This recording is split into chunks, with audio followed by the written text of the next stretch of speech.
I won't lie, guys, this is kind of embarrassing, but I wasn't like the best listener in school in history class.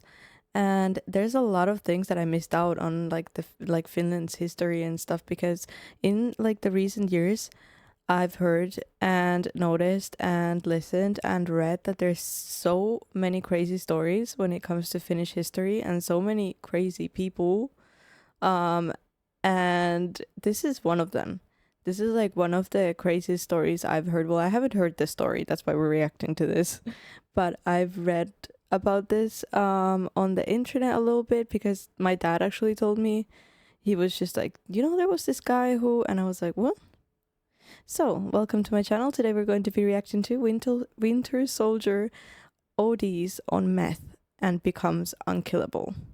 Aimo Koivunen. And he's a Finnish soldier. I'm so excited to hear this story and share it with you guys because it's just crazy if you haven't heard it before, because probably you have, and I'm just like late for everything as per usual. But let's get into the video. Military Special Forces guys doing meth while skiing. Did I get your attention? Today we're talking about Aimo Koivunen, the Finnish Special Forces soldier that took his entire unit's supply of crank and then proceeded to troll the Soviets and himself for 2 weeks about it. Before this video gets too far off the rails, we do have a sponsor, and that sponsor is We the People Holsters. They probably have the best quality to price ratio for any holster company on the market. Here's mine. It came with the clip. And if you don't know, Did he say for 2 weeks? See, I haven't heard the story. I've just heard of this person. So... And if you don't know, Pervidin is the German miracle drug that came out in 1938, also known as meth. And just to be clear, this isn't like Jesse Pinkman cooking it in the back of a van, putting chili powder in it. This is high-quality pharmaceutical-grade nose torque, okay? This is inhalable horsepower, and this man's about to take some. Goddamn right. So Aimo pops off the lid and he wants to dump a single pill into his hand, which is the recommended dose. The problem is the Pervidin has been sitting in his pocket, half of it warm against his body, the other half getting cold against the outside of his jacket, and it is now congealed into one gigantic meth nugget, and the whole nugget falls into his mitten. He's unable to break off a singular piece because, well, he has mittens on and he doesn't have the dexterity, so he says, fuck it, and eats the entire nugget of meth, which was roughly 30 pills at one point. Okay, fast forward like 45 seconds. Aimo feels... When I was reading about this, I read that he basically took like the dose that was meant for the whole group by himself. So, like, I just like, what? He must have been like living on like Wonderland or something after that. Because imagine taking like the whole dose of the whole group by yourself and surviving, which is even crazier. Incredible. He is a new man. He has gone from dragging ass to tripping balls, and he has had a life-altering revelation that he's been put on this planet to do two things and two things only, and that is to outrun the Soviets and steal catalytic converters, and those aren't even going to be invented for like another 35 years. So guess what we're doing? We're outrunning these Soviets. This man begins blazing a path through unpacked snow quicker than anybody ever has, ever, and the Soviets are just watching these guys take off like a rocket, like... Gone to plaid. Over the course of the next hour, they managed to outrun the Soviets so bad that they just gave up. So they finally stopped, they regrouped, they wanted to see if anybody had been shot, they wanted to make sure everybody was doing okay before they carried on with their mission and journeyed back home. At that point, Aimo did not sit still. He was pacing, he's walking around, he's talking to himself, and that's when his buddies realized, oh boy, Aimo is higher than draft pussy on a fucking extension ladder, we gotta do something. So they decide it's probably a good idea to take away all of his ammunition and his knife so he doesn't hurt himself or somebody else. So they take the ammo away from him, they turn around, they go to put it in somebody else's backpack so they can carry it, turn back around, Aimo is fucking gone. Fast forward. No, like, okay, yeah, I understand if you're in a group and there's a person that's like extremely drugged and that you would take their guns and their knives away and everything, but you're still like in the middle of the war. Like, see, this part, for example, I didn't know of, that he was unarmed. Wow.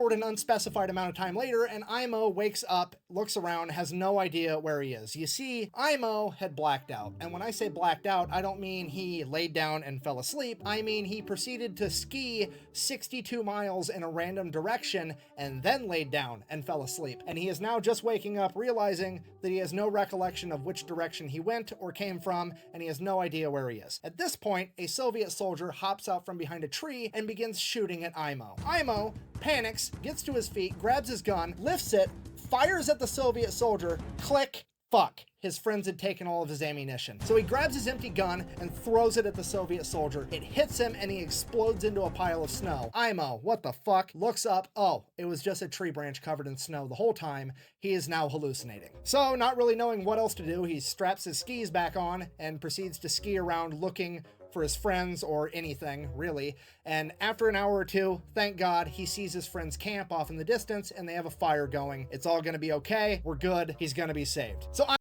Oh my god. Okay. First of all, being in war, like being in a war is one thing. That's already scary enough.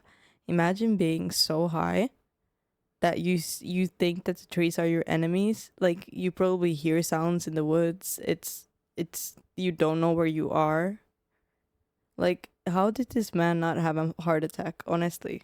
Like honestly, with the amount of drugs he's taken and everything, how did he not have a heart attack? Aimo takes off skiing towards the camp. He's skiing. Aimo skis right into the middle of the camp. Cool guy power slide. Psh. Friends, did you miss me? He looks at his buddies. His buddies look at him. He looks at his buddies. Those aren't his buddies. Those are the Soviets. Shit. Time to go. Aimo takes off again. The Soviets attempt to chase him for a little bit, but I mean, the man is basically tweakers on ice right now. You've got no chance at actually catching him. So, Aimo then proceeds to ski until he's tired, and then he lays down and goes to sleep just on the ground outside. He wakes up. It's dark out. He can't see anything, and he realizes, hey, I'm hungry. So, he gets a fire going, and then he walks around grabbing some pine buds and leaves and whatever else he can find, sticking it in his canteen cup, grabs some. That went by so fast, but yeah, he went to the enemy's camp. He went to the enemy's camp and he just like passed through it and left. I think the real story was that he went through the camp and because he was skiing so calmly, like he went there, and then as he like got there, he realized, oh, these are not my people. And then he just calmly like kept skiing away. And because he was like kind of like just passing through, they were so confused that they didn't know that it was the enemy. Like they were just like, oh, someone's passing through. Because imagine like in that situation, it wouldn't be normal to see your enemy just pass through your camp like it's nothing. So some snow, puts that in there, cooks it over the fire, and kind of mashes it all together in this like pine bud stew gruel type thing. He eats it. He thinks it's fucking delicious. One of the best meals he's ever had because, well, meth. Then he goes back to bed. Wakes back up, still full of energy, decides that he's gonna go look for his buddies more. He skis around, he skis and he skis all day long, and then he finds a cabin. He walks up to the cabin, grabs a doorknob. It's real. It's not a hallucination. So, next thing, he strips all the copper out of it. No, I'm just kidding. He opens the door because it's unlocked, because this is a tradition in this part of the world where there's, people could freeze to death. You just leave the cabin unlocked in case somebody is in Aimo's situation. You don't want them to freeze to death. So, Aimo goes inside, he gets a fire going. Now, because of the meth, Aimo elects to light the fire in the middle of the cabin on the floor rather than in the fireplace because, obviously. He then proceeds to go to bed, and all throughout the night, the fire keeps getting hotter and hotter, so he keeps like shimmying away from it and shimmying away from it over and over again. And then finally, his back hits a wall, and he wakes up and realizes that the entire cabin is on fire. So he's like, shit. So he gets up, goes outside the cabin, puts his back against the wall of the outside of the cabin, and then goes back to sleep. Meth. imagine being that unfazed about this whole situation. Like, he's alone. He lost everyone. Then he went to the enemy's camp. Now he's in a burning house, and he's just like, I'll sleep a little more. Meth. So Aimo wakes up again. It's dark out. He hears growling off in the distance as there's a pair of yellow eyes staring at him. He looks behind him, the cabin completely burnt to a crisp, as these eyes keep getting closer and closer, and there's growling, and out of the shadows leaps Hugh Jackman. Wait, what the fuck? So, sorry, a Wolverine, not the Wolverine. A Wolverine, still, I mean, it's better, but not a lot better, okay? This thing is 65 pounds of teeth, claws, fur, and bad attitude. And this thing will absolutely kill Aimo if Aimo lets it. Aimo is now in a fight for his life, so he pulls out his knife and begins fighting a fucking Wolverine while tripping out on meth. He is kicking and punching and stabbing this Wolverine, and he finally gets on top of the Wolverine as he straddles it and plunges his knife into the Wolverine's chest as the life from the Wolverine leaves its body and it falls limp to the ground. At that point, Aimo remembers, wait a minute, my friends took my knife. He looks at his knife. That's not his knife. That's his compass, and now it's broke. Shit. I mean, also kind of cool, though, because he just killed a Wolverine with a compass. He looks down at the dead Wolverine. He's sitting on top of a log. He had hallucinated. I was just about to say, like, didn't they take his knife away? What? But who told this story, though? Like, if he came back to his friends and told this story, like, I wonder what the real story is, because what if, like, you know, what if this was all, like, a dream or something? What if? But, wow. The entire thing again. Meth. So Aimo gets up off the log that he just killed, looking around, not knowing what to do. In the darkness of night, he sees a fire off in the distance. So he straps on his skis and starts making his way towards that fire. And he's skiing, and he's skiing, and he's skiing all night long, and he's going, and he's going, and this fucking fire is not getting any closer. It's almost like it's running from him, and he keeps going towards it longer and longer, and finally, dawn breaks, and Aimo realizes that he's been chasing the North Star, thinking it was a fire for like the last 8 hours. Because meth. So now it's morning. Aimo still has no idea where he's going, so it's like, well, better find some copper. I mean, my friends. He's got to find his friends, so he just starts skiing around looking for any signs of human life at this point. And he's skiing, and he's skiing, and he's going, and he's going. And he finally comes across this abandoned German forward observational base, and he starts making his way towards it. The problem with this was, whenever the Germans abandoned something in World War II, they usually booby-trapped it, and that's what happened here, because Aimo skis over a landmine, blowing up his foot, throwing him to the ground, and Aimo's like, that's it, I'm dead for sure. There's no way I'm making it out of this. And he just lays there. We have no idea how long he laid there. He said he laid there for a week, but that dude's high as a kite on meth. He could have been there for 45 minutes. We have no idea. But he lays there and he lays there, literally too high to die. And then he just gets bored and he's like, fine, I'll live. And he gets up and he starts walking back towards the base again. He makes it all the way to the building, you know, grabs a doorknob. Well, at least the base is real. His leg got blown up? What? That is so freaking crazy. Imagine you step on a landmine, your leg's blown up. I mean, you've been like on drugs for the past, like, I don't know how long he's been on drugs, because it sounds like a long time. And then your leg blows up and you're like, well, that's it. After all you've been through. And like, also like very not well, how would you say that? He wasn't very well, like he didn't eat much of anything. How do you stay alive? Like, imagine how much you would be bleeding if your whole leg just blows up. And then you lay there for a while, like, That's actually crazy, because if you were bleeding very badly, isn't it like 7 minutes that you can stay alive? I mean, obviously he wasn't there for a week if he was bleeding, because that's just impossible, isn't it? What?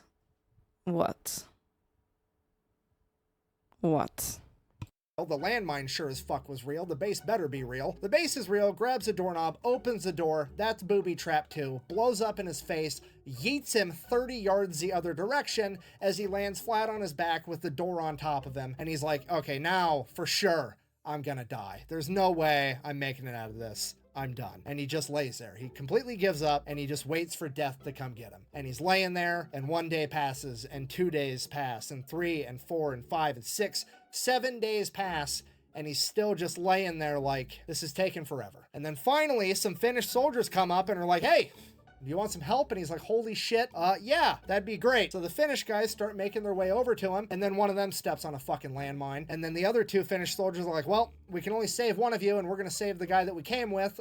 If we get this guy saved, we'll let him know to come back and save you later. Peace, goodbye. And just left him laying there again. So he thinks to himself, maybe if I can survive a couple more days, I might actually make it out of this. So he starts trying. He gets a little fire going next to him. He starts melting snow in his canteen cup to drink water to hydrate. A Siberian jay at some point lands next to him, and he takes a ski pole and smacks it to death, pulls the Siberian jay over to him, grabs it, and just Ozzy Osbournes this bird raw, just eats the whole thing, trying to get any amount of calories inside of him. And then after 3 more days, they come back and they save Aimo, and he completely blacks out.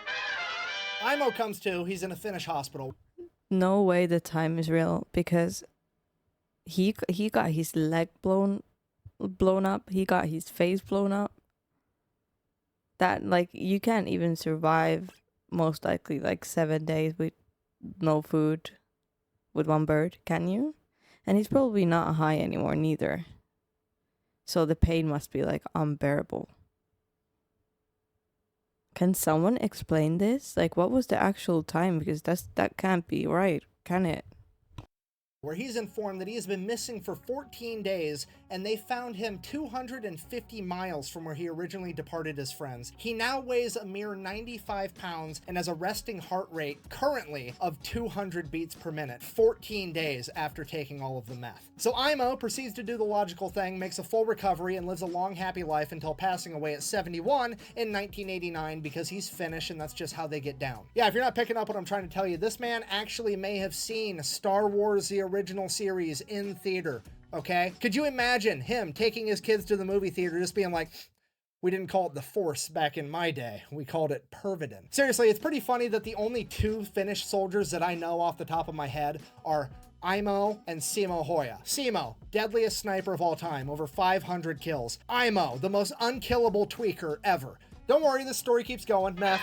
Aimo's son was interviewed about his dad, to which he said that his dad never really talked much about his time in service, but there was one point later in Aimo's life when he decided to write in to a local newspaper that was having a competition for who had the best, craziest military story ever. And he wrote his story down, mailed it in, and he was informed, congratulations, you've got second. How the fuck did this guy get second place with this story? Did Simo Hoya enter the same competition? Because that's the only logical explanation, other than that there was some Karen on the judge board that was like, I don't know, this story seems a little too unbelievable if you ask me. Bah. To which my argument...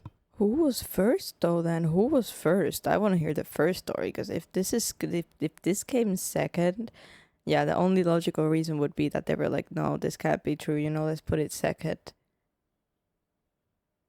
What? No, that's like, if it gets crazier than that, then I don't know what happened. Like, that must have been like, no, it can't get crazier than that, can it? Does anyone know what the first story was then? No. I don't agree with this judgment. is, look at him. Do you think that guy's lying about this story? Do you really? Because homeboy looks like he's about to hit a T intersection and go straight, okay? That's not hair product. He just moves that fucking fast now. There's no way he's lying about this story, and I'm legitimately mad he didn't win this fucking competition for some reason. Okay, this story is getting out of hand. We need to end this video. I guess, in conclusion, it's important to bear in mind with how incredible this story is that Aimo is the exception and not the example. You should not do drugs because they are in fact bad for you, okay? Don't do drugs. Also, don't fight the Finnish in winter in Finland where they have home field advantage. It's just a bad time. Anyways, thank you for watching. Best way to support the channel is go buy some merch at thefatelectrician.com. Quack bang, out. So Aimo decides to take the high road, and if you don't know,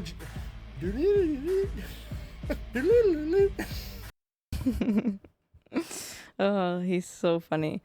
But wow, yeah, that is just the craziest like war story I've ever heard, at least.